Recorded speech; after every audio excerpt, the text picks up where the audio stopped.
Hi అండి, అందరికీ నమస్కారం. ఈరోజు ఆనపకాయ లేదా సొరకాయ మజ్జిగ పులుసు ఎలా చేయాలో చూద్దాం.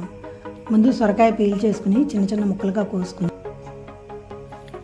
ఆ చిన్న ముక్కలను ఒక గిన్నెలో ఒక గ్లాస్ నీళ్లు పోసి అందులో వేసి స్టవ్ వెలిగించి ఈ గిన్నె పెట్టుకుని ఉడికించుకోవాలి.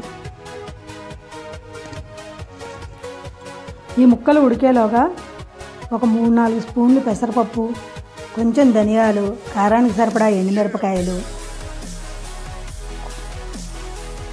ఒక 1/2 స్పూన్ ఆవాలు వేసి ఒక అర గ్లాస్ నీళ్ళల్లో నానబెట్టుకోవాలి. ఇది బాగా నానిన తర్వాత దీన్ని మిక్సీకి వేసుకుని మెత్తగా గ్రైండ్ చేసుకోవాలి. ఉన్నట్లయితే పచ్చి కొబ్బరి కూడా కొంచెం వేసుకుని శుభ్రంగా గ్రైండ్ చేసుకోవాలి.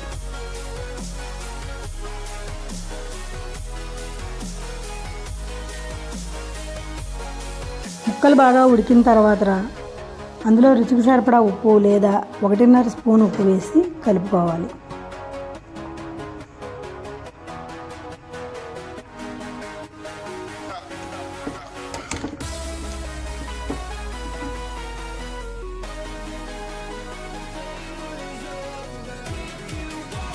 నానబెట్టుకున్న పెసరపప్పు, ధనియాలు, ఎండుమిర్చి, ఆవాలను మిక్సీకి వేసుకుని మెత్తగా పేస్ట్ చేసుకుని ఈ పేస్ట్ను ఉడికిన ముక్కల్లో వేసి కలుపుకోవాలి.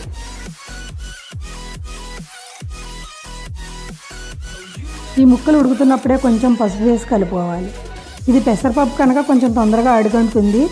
అడుగు మందంగా ఉన్న గిన్నెలో వేసి కొంచెం అవసరం అనుకుంటే నీళ్లు పోసుకుని కలుపుతూ పులుసులాగా ఉండేలాగా చూసుకోవాలి. ఇది ఉడికేలాగా మజ్జిగను తయారు చేసుకుందాం.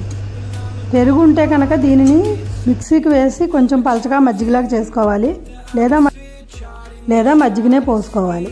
ఇప్పుడు ఈ మజ్జిగ ఇందులో పోసుకుని బాగా కలుపుకోవాలి. ఒకవేళ పుల్ల మజ్జిగ అయినట్లయితే కనుక ఈ మజ్జిగ పులుసు రుచి ఇంకా బాగుంటుంది. నేను ఇక్కడ డైరెక్ట్గా మజ్జిగనే వాడుతున్నాను. అది ఉడికేలాగా స్టవ్ వెలిగించి మూకుడు పెట్టుకుని అందులో 2 స్పూన్ల నెయ్యి వేసుకుని ఆవాలు, మెంతులు, జీలకర్ర, శనగపప్పు, మినప్పప్పు, కరివేపాకు, సన్నగా తరిగిన పచ్చిమిరపకాయ చీలికలు, అల్లం ముక్కలు వేసుకుని వేయించుకుని కొంచెం ఇంగు వేసి వేయించుకుని దీన్ని చల్లారనివ్వాలి. ఈ మజ్జిగ పులుసులో ఇష్టమైన వాళ్ళు టమాటా కానీ, ఉల్లిపాయ కానీ, ములక్కాడ కానీ, బెండకాయ కానీ వేసుకుని చేసుకోవచ్చు, లేదా అన్నీ కలుపుకుని కూడా చేసుకోవచ్చు. ఒక విషయం గుర్తుపెట్టుకోవాలి, మజ్జిగతో చేసే దేనికైనా సరే నెయ్యితో వేసిన పోపు మాత్రమే వేస్తే చాలా రుచి బాగుంటుంది. చివరిగా కొంచెం కొత్తిమీర వేసి 1 నిమిషం మూత పెట్టి ఉంచేయాలి.